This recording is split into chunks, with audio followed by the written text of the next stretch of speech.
And Conservative peer Lord Craig McKinley, who are on the sofa tonight. And we're also joined by Labour MP Alex Davies-Jones, who resigned as a minister last week and called for the PM to go. Alex, so you quit on Tuesday, I believe it was, though it seems like such a long time since then. I mean, had you expected an avalanche of sort of similar resignations and that would then persuade the Prime Minister himself to quit? Is that what you thought? No. No.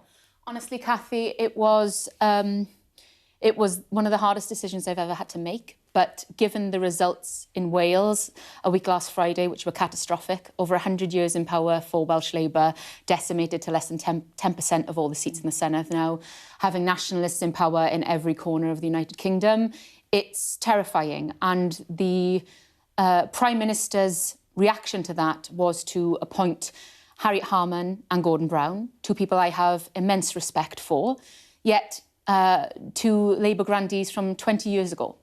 And the speech on Monday, that was meant to be another reset speech, left a lot to be desired. It didn't convince me that the Prime Minister had the vision and the drive to go forward. And when I saw brave colleagues declaring that they had no confidence in the Prime Minister, I couldn't sit there in government and just let things carry on knowing that I felt the same. It was interesting, though, there was a bit of a delay between your resigning and Wes Streeting quitting.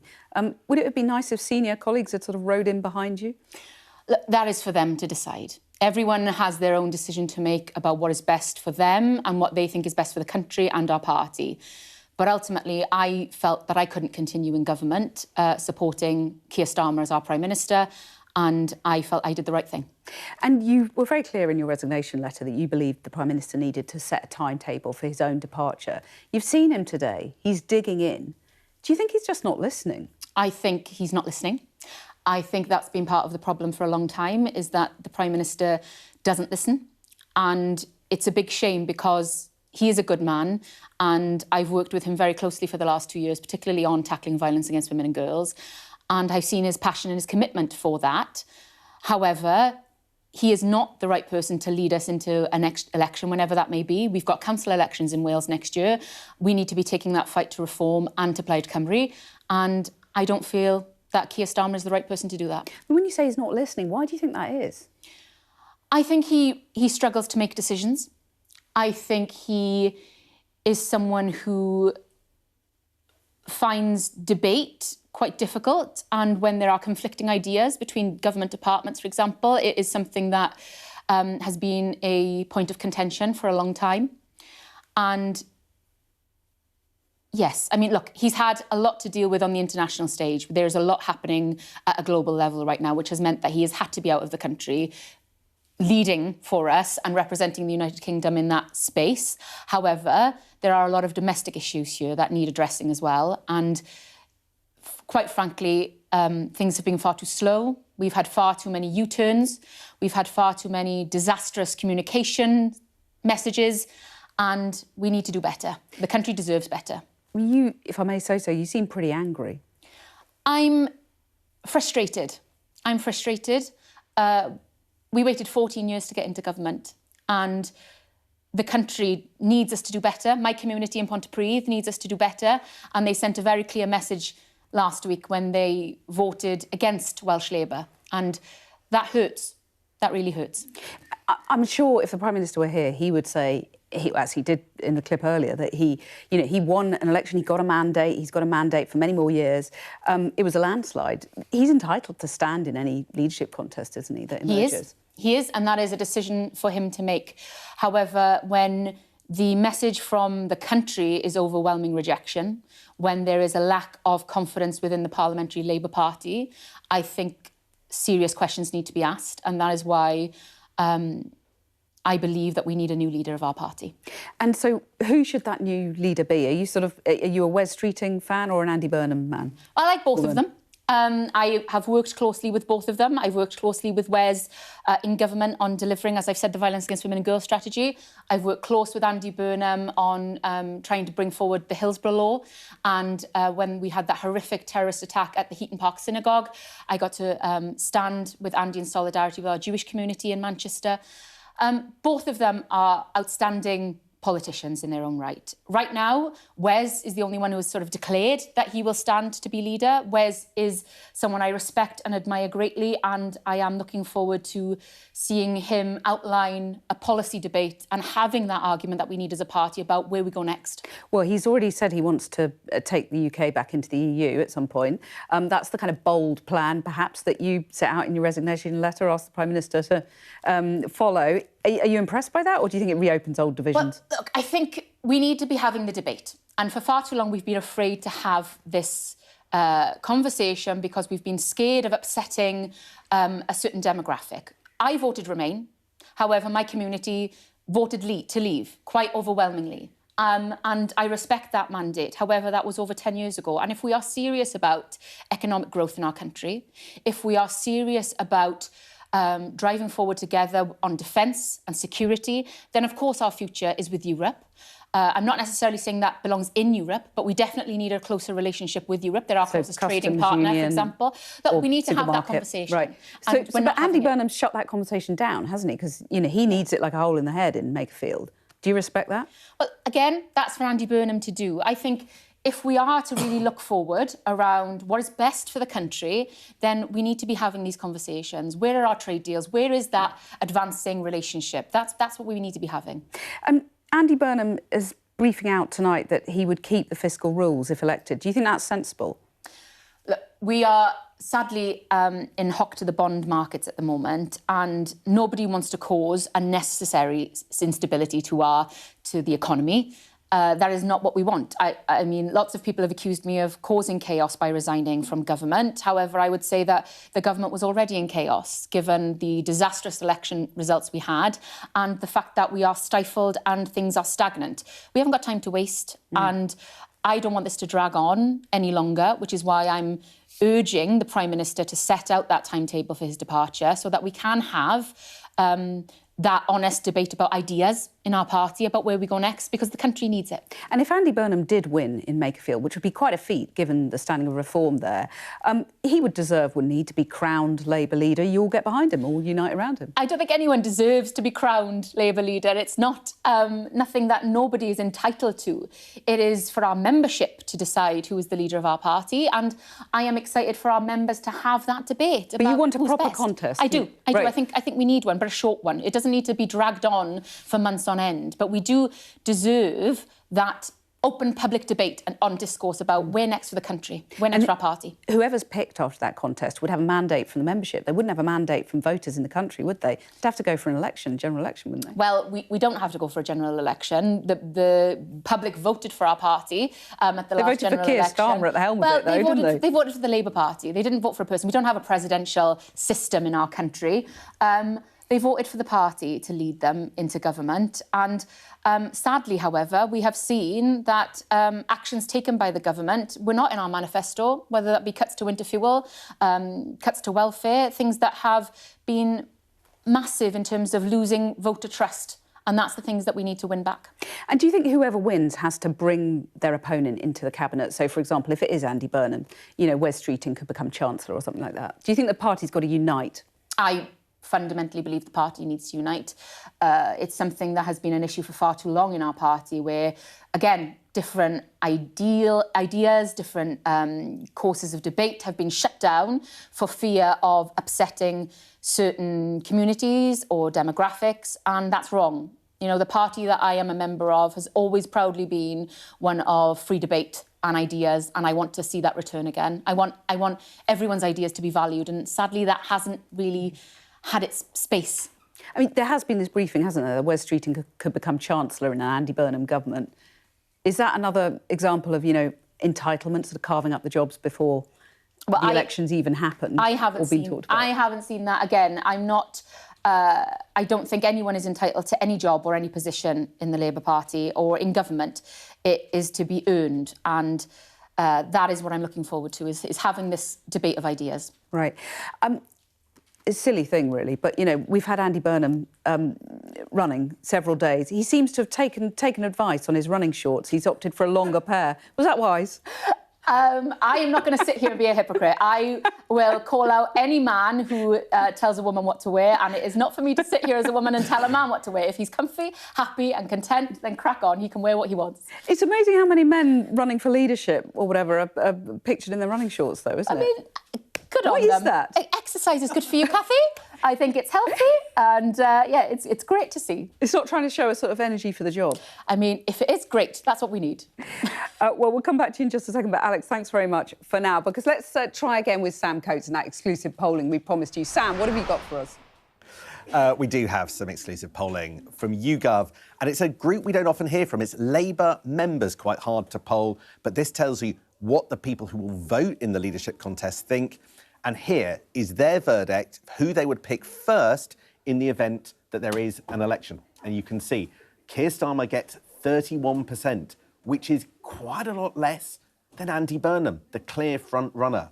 But look at this, two people that we've been talking a lot about in recent weeks, they're barely on the leaderboard. Angela Rayner on 8% and Wes Streeting down on 4%. Now, let's look at what happens if two of those figures go head-to-head.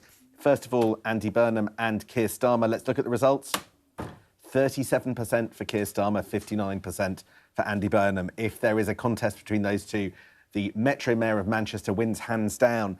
But say, hypothetically, that Keir Starmer decides he doesn't want to contest it, and someone like Wes Streeting gets in there and challenges Andy Burnham. Well, let's look at those results. Oh, my goodness. Look at that. Wes Streeting down on just 10% of the vote to Andy Burnham's 80%. All this talk of does he have the numbers last week? He doesn't have the numbers amongst Labour members, according to YouGov. That's quite painful.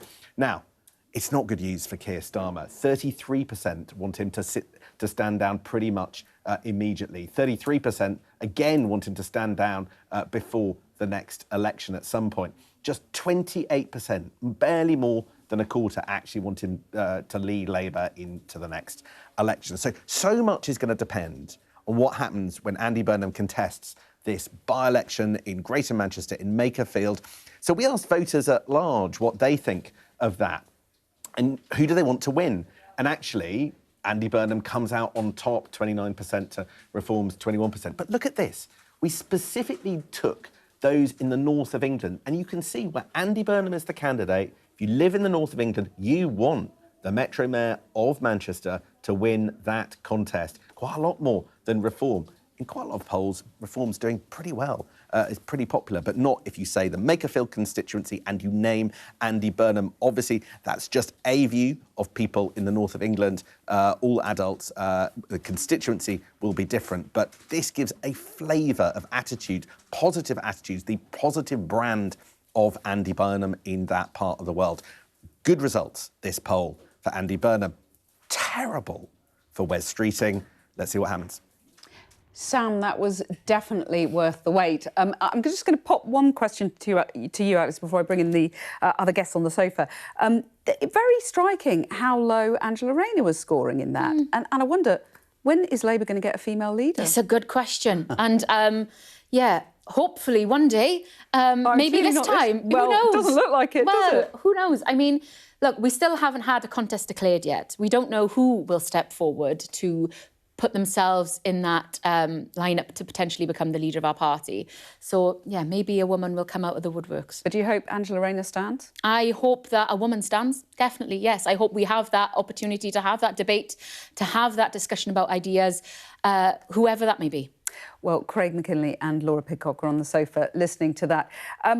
Laura, first, we just pick up on that final point. Has it got to be a sort of varied contest, in your view, featuring a woman and various other people, or just crown Andy Burnham? Looking at those figures in that poll, he's streets ahead, isn't he? I think all of this, to be completely honest, feels so tiresome. I think some of the polling there, you know, the devastating polling for Wes Streeting and slightly better for Andy Burnham is symbolic of a politics at play here, and people saying, we want a change. Wes Streeting is continuity, Starmer, but so will be Burnham. And this is a fundamental problem that we have in politics now. It's really difficult to sit and listen to resigning being one of the hardest political moments of your career and things like that, when actually we are living in a society where over 14 million people are in poverty, 4 million of those are children. We've just watched a Labour government be complicit in a genocide in Gaza, in many... You know that word is disputed. The word genocide is not disputed. In that context, we're sort of off the point of the Labour leadership battle. This is important because if we are thinking about why there is such a huge amount of discontent at the polls, we have to look at the record of the Labour government. They were voted on this mantra of change. No change has come because they will not challenge the status quo. And I'll just say one thing about Keir Starmer and his path to power, if you like. He showed everybody his homework, his working out about what he would be like as a Prime Minister.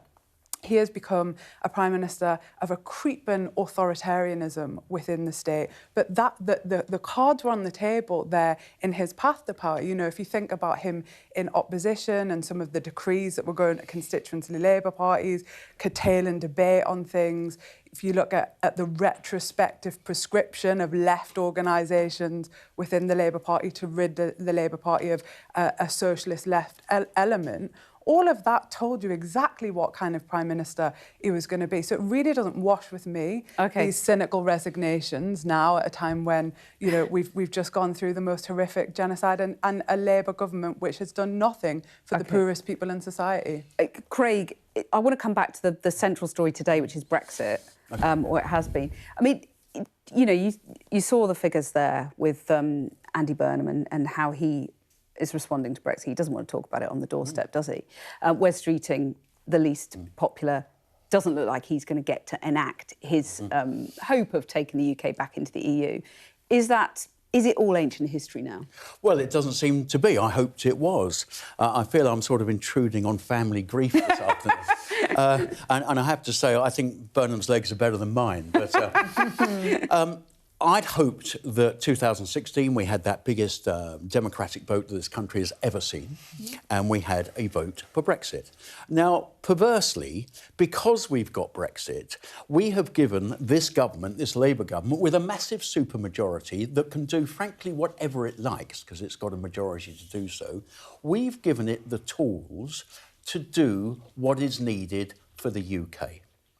If you go back into the EU or into a reset or any other word you want to call it, you end up clipping your wings of government, whether that is on how borders work, whether that's international trade, whether it's even renationalising steel, I think you'd struggle to do within an EU sort of context. So Alex, we've given you an inheritance to do whatever you like for this country, and seemingly a large proportion of the Labour Party, Andy Burnham particularly, has showed his colours in the past, wants to go back into that straitjacket where this country can't do all the things it might want to do to create growth or do whatever else it wants. So I'm really saddened that we might have to have this huge argument all over again, rather than the Labour Party that is governing this country making use of the opportunities to make the best for this country. Nobody wants to reopen that argument. Well, it's almost saying, we don't know what to do, we'll let nobody wants to do that at all. And I hope I was quite clear in terms of that's not what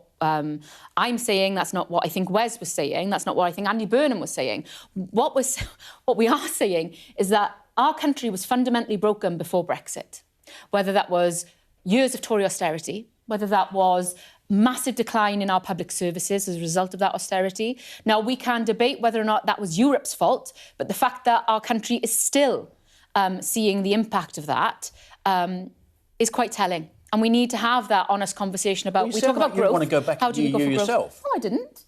OK, you're almost blaming the EU or blaming Brexit for the state we're in. I think we need to be honest about the fact that Brexit has made our country poorer. It has made it more difficult for our local businesses. We're not paying £25 billion a year as a contribution. It's made it more difficult for us to be closest to our allies. We've got a trade and cooperation agreement, first in class around the world to deal with the... My community, my country of Wales, benefited massively from European regional development funding. It was probably the biggest recipient of that in the South Wales valleys, yet they still voted overwhelmingly to leave because whether or not they felt like that was what they needed to do, whether or not because they were duped into believing slogans on the side of a bus, nobody wants to reopen this. But what we do need to talk about is how do we build economic growth in our country? How do we secure our borders? How do we look at being closer to our allies in Europe? Because given the situation with America and Trump, then that's where we need to be. Yeah, but isn't that partly what Laura was saying about, the politics is broken? Laura, perhaps expand on that. I mean, it's just so difficult to hear that the manifesto going into the general election said change, and there has been none, and that is because the Labour Party is redundant of ideas. There has been no challenge to Starmer before huge electoral defeats. It all seems entirely cynical. Yeah, but to give Alex credit, she would make the same argument about, Keir Starmer wasn't delivering. That's why you went. Well, it was one of the reasons why I went, yes. I think the catastrophic losses in the elections were one of the big reasons, but also the frustration that I felt with not delivering quick enough. And no, but hold on, Alex. There was a 2 to 3 year process before power where policy was formulated, and that was about fiscal rules, which meant baked-in austerity. Where were the protests then? Where were the protests when thousands of people were being expelled from the Labour Party? Where were the protests and resignations when we were sending spy flights over Gaza with we don't know what the Israeli government were doing with that surveillance? I'm not apologising for expelling anti-Semites from the party. I mean, that's something I will not apologise for. That is clearly outrageous that we're talking about... There was a problem with anti-Semitism in the Labour Party. Honestly, yes. Here we go again. Not only are we rehashing the debate about the European Union, but the crisis that was manufactured inside the Labour Party.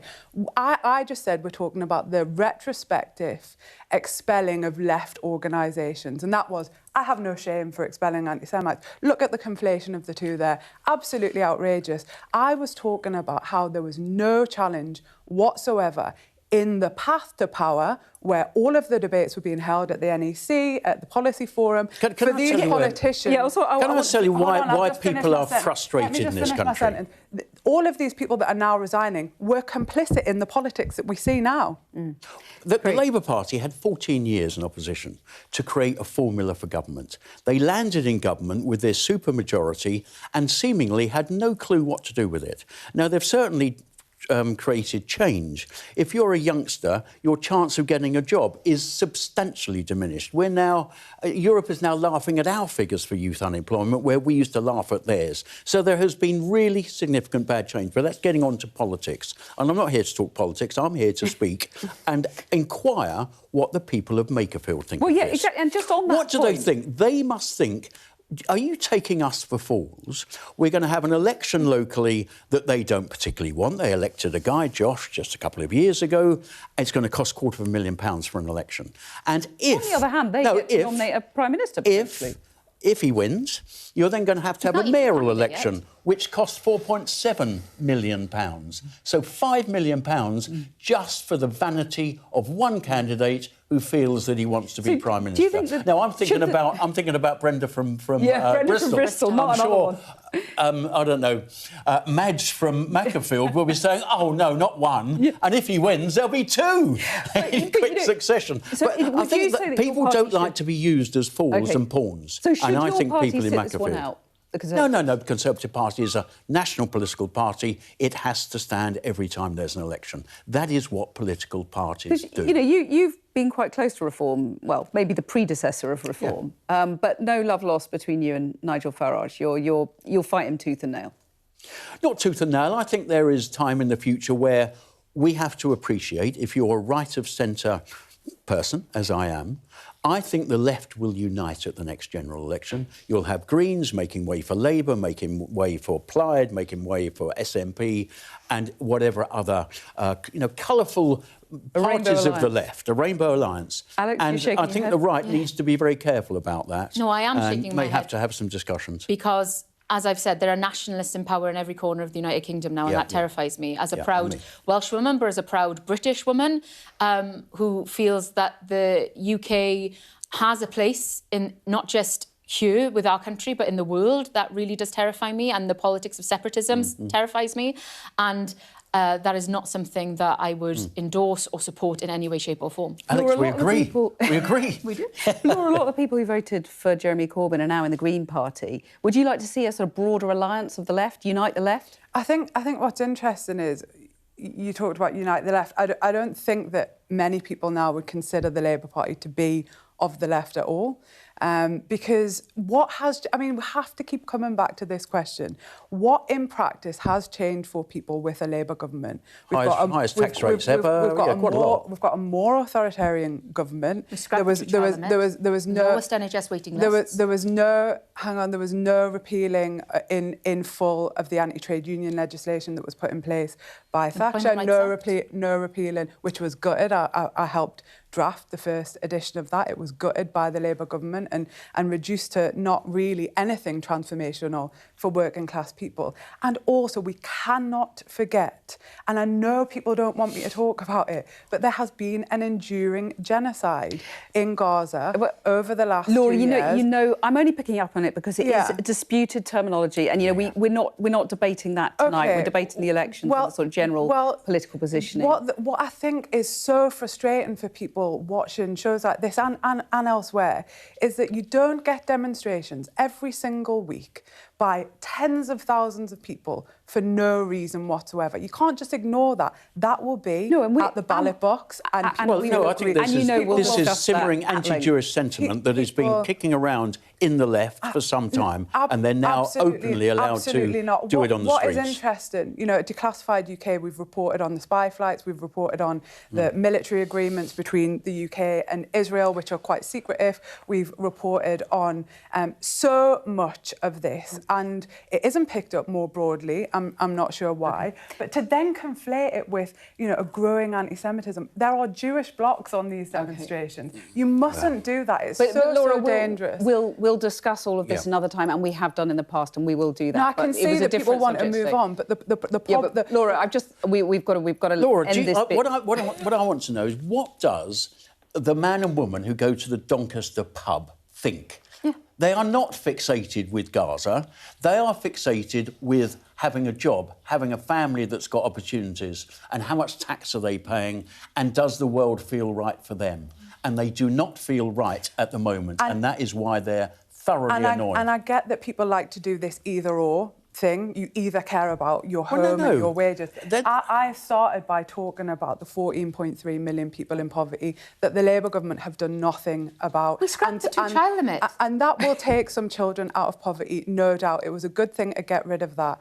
But we are talking about fundamental change. That is what is necessary. Well, dynamic economy would be a nice place to start, and they've managed to destroy that. You can keep debating in just a second, but I need to say thank you to Alex. Thank you very much for coming and explaining why you quit for the first time. I know you haven't spoken publicly before, so really appreciate you doing that. Thank you. Well, lots more still to come, so stay tuned. In South Yorkshire, in Barnsley, in Sheffield, we had devastating results. Now, it's right that we look at what that means, why we need to change course, whether that's the nature of the change, the pace of the change we're delivering. Or a change at the helm. You do accept that is now a possibility.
The best thing about being a Sky News journalist...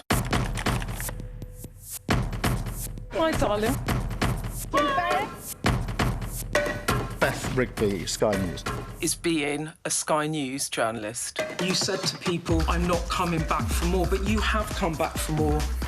Well, let's kick off and make a statement. What can our Prime Minister say to you to not impose tariffs? He's coming out!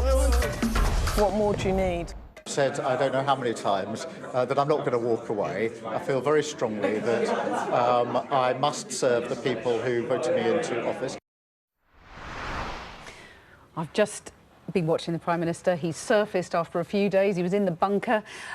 He's been asked repeatedly whether he will set a timetable for his resignation, whether he'll quit. He's absolutely adamant that he won't.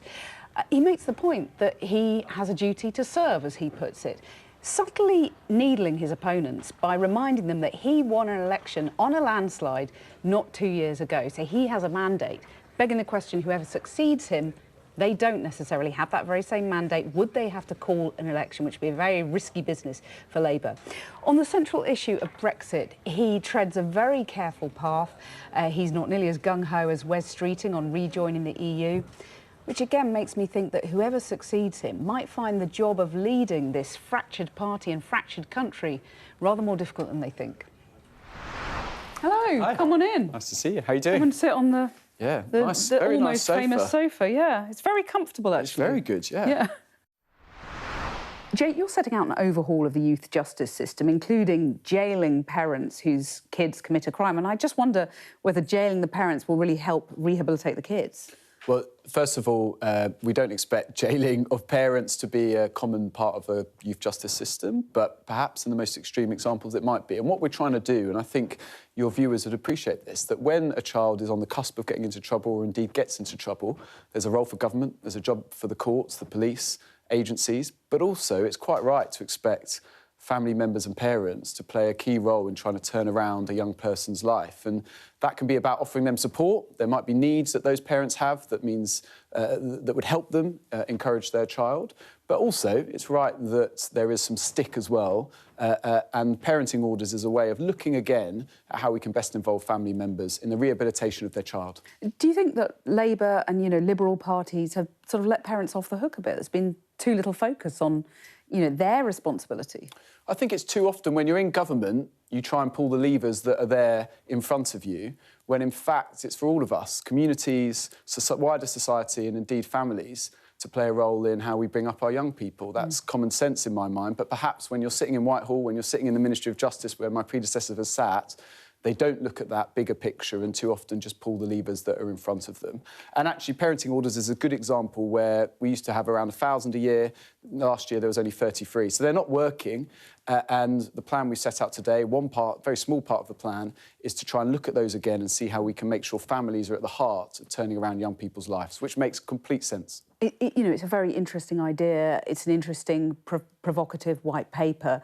But, I mean, who's to say that, within weeks you could have a new Labour leader who just rips it up? Well, I don't think that's going to happen. Really? This white paper is about a long-term vision. Have you seen the betting market? This is, betting markets have been wrong before, Cathy, as I've learnt. But look, you've got this white paper is about a long-term vision for the youth justice system. And actually, there's been cross-party consensus on the importance of trying to get early intervention for our young people around turning around young people's lives when they do enter the criminal justice system.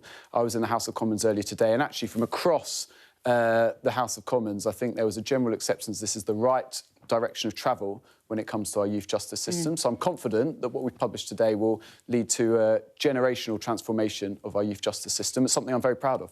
But to come back to my point, Keir Starmer today says he wants to fight the next election. I want to be a supermodel. It's not going to happen, is it? Well, don't give up yet, Cathy. It's, look, Keir Starmer is our Prime Minister.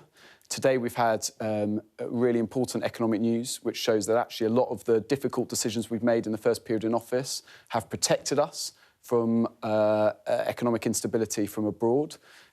He's got a job to do. He's been in public service for decades. This is a man that I think takes every day as it comes and is in the business of government, and that's what's really important. So you'd be happy to put yourself forward for election in Rother Valley if he's at the helm, the next election?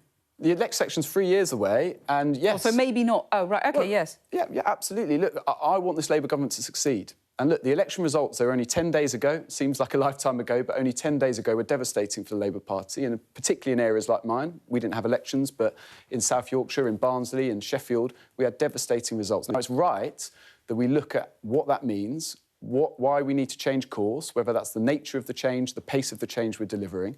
Or a change at the helm. You do accept that is now a possibility. I mean, I know you've got to play the game. I think that conversation, that debate should have happened in a calm manner. Perhaps I was naive. And in the last 10 days, it hasn't been calm. It's been chaotic, and I accept that that has a lot of ramifications. But I think we're now in a new period where there is a possibility to have some of these debates whilst getting on with governing the country, which is ultimately the most important thing to your viewers.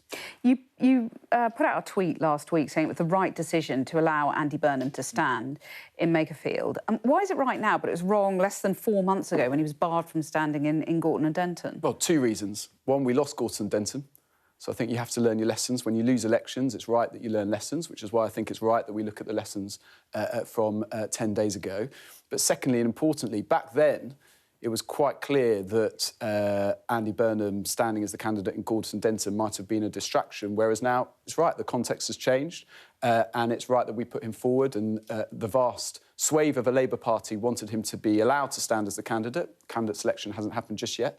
So, look, when politics changes, you've got to ensure that your decision-making adapts to the new context, and I think it's right that the Prime Minister did that. And, look, I think the vast majority of the Labour Party is behind that move. And not necessarily behind the Prime Minister. But, I mean, if you know, it's a fight of his life versus reform, against reform there.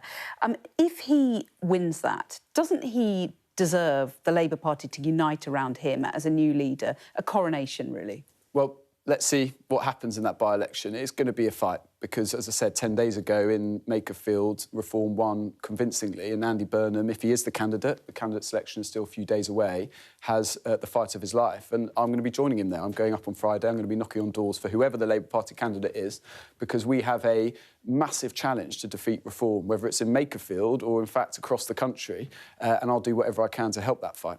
But if he does win, you've accepted how tall a challenge that is. He would surely then be the next Labour leader. I mean, let's not beat about the bush. There's lots of twists and turns before we don't even have the date of the by-election yet. So I know, but... You know, the politics moves very quickly, as we've seen in the last 10 days. I don't think we should get too far ahead of ourselves. I think, look, if Andy Burnham is the candidate, if he's able to beat Reform in Makerfield, it will show that he's an incredibly popular mayor of Greater Manchester, and he's very popular in that part of the world, and he's certainly a politician that has huge amounts to offer in Labour's fight. So why wouldn't you want him as your leader, then? Well, because there's lots of politicians who have a huge amount to offer. Wes Streeting, who's no longer in the Cabinet, is someone who's incredibly talented. So you'd like to see a proper contest, an orderly contest? No. I think we need to get behind the Prime Minister in making sure that over the next 3 years, we've got 3 years till the next general election, we deliver the change that people voted for back in 2024. Now, there's a huge challenge, and it's right that there is a debate about how we deliver that change, the nature of that change, the pace of that change, what has gone wrong in the first 2 years that we can put right over the next 3 years. I think that can be done, that debate, that conversation can be a calm conversation with some reflection. What, with Andy Burnham as Chancellor or something like that? Well, no, but this is what I mean, though. When politics isn't just about moving pieces on a chessboard or different personalities at the top. No, but it is about leadership, about ideas. Isn't it? It's about ideas, leadership. It's about strategy, and it's about communicating with the British people. Is it about delivering leadership for as well? British people. Of course it's about leadership. But, you know, the Prime Minister won at general election less than 2 years ago, and in 2019, when he became leader in the early months of 2020, no one thought that was possible. In 2021, when we lost the Hartlepool by-election, nobody thought it was possible. So he's come back from difficult positions before, and we'll see what happens over the months and years ahead. He's got a big challenge, but we've all got a big challenge. Yeah. I'm part of his government, I'm part of his parliamentary Labour Party. This is a team effort, and I don't think we can put all the blame at one man's door. So you referenced there Keir Starmer winning that landslide. If he steps down as leader, someone else comes in, they would have to have a general election, wouldn't they? They wouldn't have a mandate otherwise. Well, look, Kath, I'm not going to speculate. There's no challenge. There's clear rules about how you have a leadership contest in the Labour Party. It's very clear as day. I used to be a lawyer. I like to look to rules. You have to challenge with 81 signatures to back your nomination. No one's come forward with that. Until that happens, I'm not going to comment on what might happen in the future. Wes Streeting has made it clear that he would like to join a contest if there is one. You know, Andy Burnham has set out his vision You said that today. you might want to be a supermodel. We've all got aspirations. Right. That's as likely as Wes Streeting wins the leadership. If you want to challenge the Prime Minister, there's very clear rules how to do it, and that's how you kickstart a contest. And I think sort of speculating about who might be in any future contest is... Look, I'm not criticising the lobby and Westminster journalists, but, you know, I can see why it's fun conversation, but it's not how we do things when we're in government. Andy Burnham briefing out that he'd keep the fiscal rules. Would you welcome that? Has there got to be stability in the markets? I'm a strong supporter of stability in the markets because we saw what happened on the last Conservative government where they switched leaders, they gave up on that fiscal discipline, and we saw what happened. And the Conservatives lost the last general election. In fact, their brand and their reputation is so damaged now, it's unlikely they're going to be able to come back anytime soon. So we've got to keep that fiscal discipline. And that's why, you know, the Prime Minister and Rachel Reeves have been absolutely clear. Even when it's really difficult, they've stuck to that fiscal discipline. And actually, you know, the economic news we saw from the IMF today shows that that has paid off, that we're in a strong position, or stronger position, going into what is really unstable times with everything that's happening in the Middle East and indeed in Ukraine. And Wes Streeting thinks we'd be in a stronger position economically if the UK rejoined the EU. I mean, your constituency, 66% of your constituents voted to leave. What would be your advice to Wes on wanting to rejoin the EU? Well, look, there's two things there. First of all, yes, my constituents, two-thirds of them voted to leave the European Union. When I speak to them about Brexit, I don't think many of them think it's going great. I don't think they all voted for Brexit and think it's suddenly improved their communities, their town centres. So time to change their minds, get them back in? There's two different things, isn't there? There's about reappraising our relationship with the European Union, which this government is doing. We've already done a number of deals, whether it's on economic security or our defence alliance. That's incredibly important for our economy and our security. But when you talk about rejoining the EU, that's, you know, it's not on the agenda. It's not on the table anytime soon. Right. It can be a pipe dream. And actually, you know, I've seen the conversation about Andy Burnham and Wes Streeting and any differences. Wes said one day, perhaps. Andy Burnham, I think 7 months ago, said in his lifetime, well, they're both pretty young men. Andy Burnham's a fit young man, as we saw him running at the weekend. They've got many decades to come. So, look, of course we're having a debate about the European Union and our relationship with it. By the way, that's been a debate that's been going on every day in British politics since the Second World War. You're a Starmerite till you die. Jake Richards. Well, I'm a Labour supporter, and we've got a Labour government. We waited 14 years for it. I'm not going to waste a day in trying to deliver change for British people. That's what we're here to do. And, you know, I'm here to talk about my white paper and plan for youth justice. I'm really proud of it, and there's a lot more we can do. Jake Richards, thanks very much. Thanks.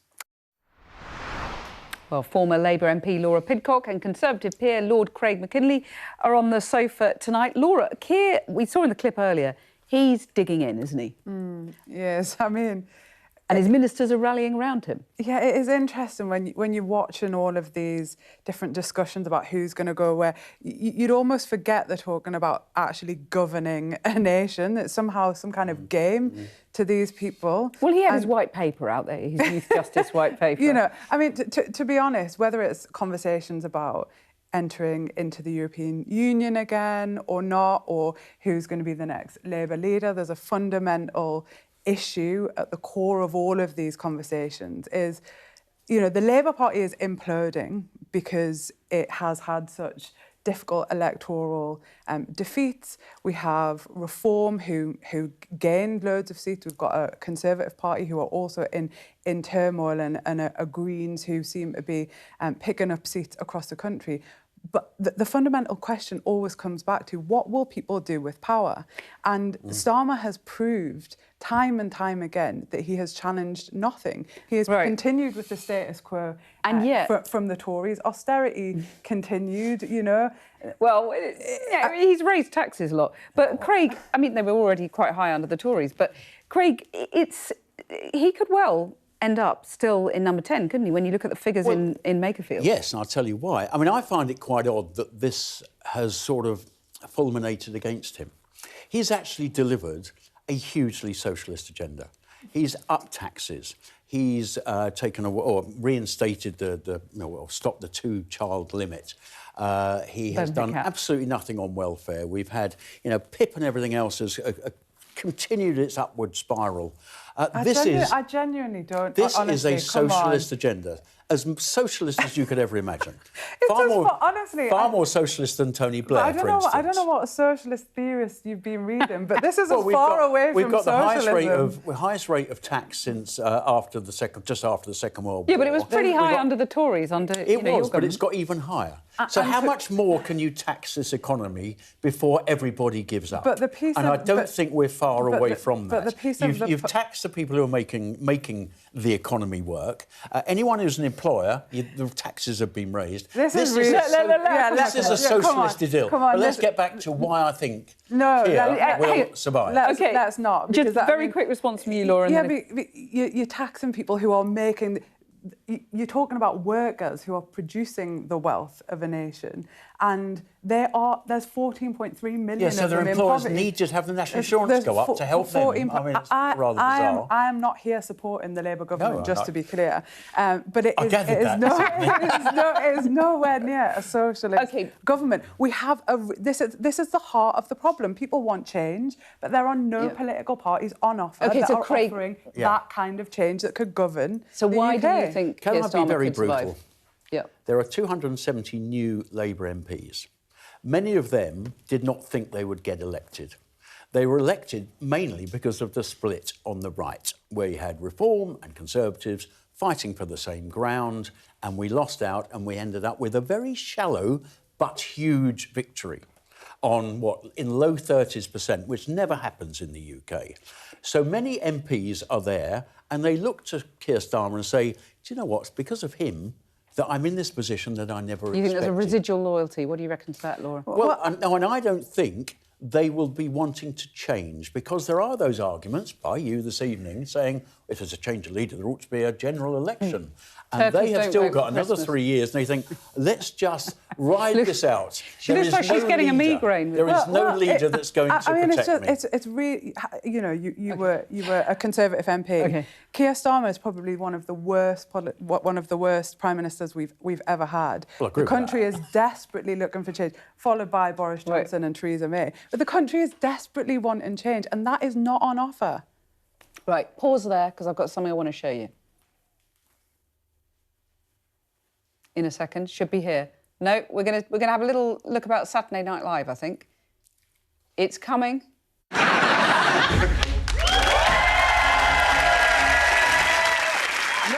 so fast, sunshine. Oh, that must be our next viewing, Mr.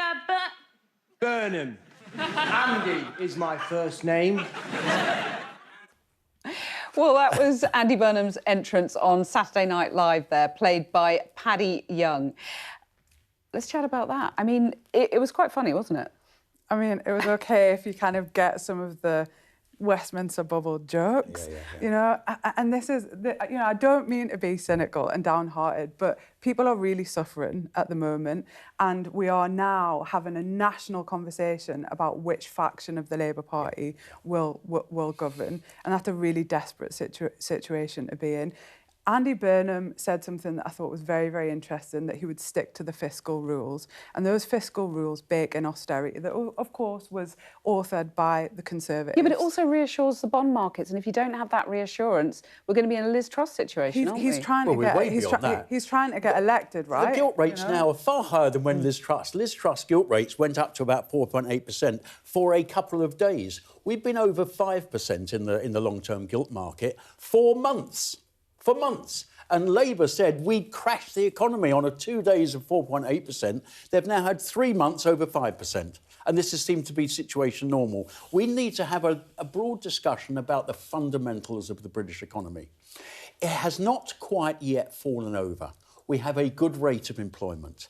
And yet we have the highest rates of tax and tax take ever in this country. Apart from the wealthiest in society. Ever in this country. And we still have to borrow £180 billion.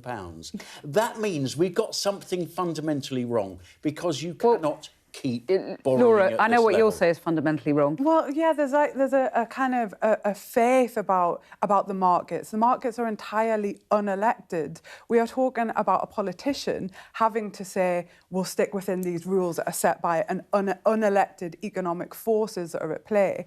And that constricts the imagination of what you could do in a nation, how you could grow, how you could get more people into employment, how you can grow wages. But fundamentally, it's not about putting power. Let me finish. It's not about putting power back in the hands of working class people through trade union freedoms and rights. Those have been constricted heavily under the Conservatives, taking power away from working people in the workplace and maintained under a Labour government. So people are asking for change, and this is why I'm saying it's a very frustrating Westminster bubble kind of conversation to have. But change is not on the table. Well, on Thursday and Friday, when Burnham was sort of in the ascendancy, I think it's softened a bit by Monday today. The bond markets went very jittery. We had quite a few basis points of jitter. Yeah, but they've only softened because he's now briefing out that, you know... Well, exactly. Things this are is why going he's to be having okay. to sort of backtrack on EU membership. All of these things that are highly unpopular, that he's said on record over many years, he's now having to roll back on. Now, Laura, I don't want to give you the fundamentals of economics, but if you keep going to your bank and saying, I want another spend up, I want another spend up, I want another spend up, I want to extend my house, they're going to say at some time, hold on, Laura, you can't afford this. Well, that's exactly where we're getting close to on the bond markets. No matter how inconvenient that is the reality of running a country. And this government is almost run amok and destroyed it, very close to destroying it. But for the problem in Iran is going to hasten, I think, the demise of the finance. So, Laura, until this briefing out about the fiscal rules, what did you make of Andy Burnham's sort of vision, saying that, you know, really nothing had been right in Britain for 40 years? Yeah, that must be music to your ears, mustn't it? Well, what is... I keep coming back to this. He has been part of that Labour Party and an influential figure in it and made no noises about it. I mean, what I think I agree with in terms of there is a shock coming from Iran. The UK is a Laura, participant. I'm really sorry. In that through the use of the UK, discuss that another bases. Time. We'll have to discuss that another time. We're back tomorrow at 7. Bye for now. The best thing about being a Sky News journalist... My darling. Beth Rigby, Sky News. ...is being a Sky News journalist. You said to people, I'm not coming back for more, but you have come back for more. Well, let's kick off and make a statement. What can our Prime Minister say to you to not impose tariffs? He's coming out! What more do you need? We're trying to see as much as we can. We're in an area that's just been reclaimed. Mr. Zuma, Sky News. People are directly protesting. The whole neighbourhood is rallied around her. It's been impenetrable to journalists over the last 2 years of war in Sudan. I've been waiting for this for 2 years. It doesn't feel like a big homecoming. It was never going to be pretty. War isn't pretty.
It's 8 o'clock. This is the UK Tonight.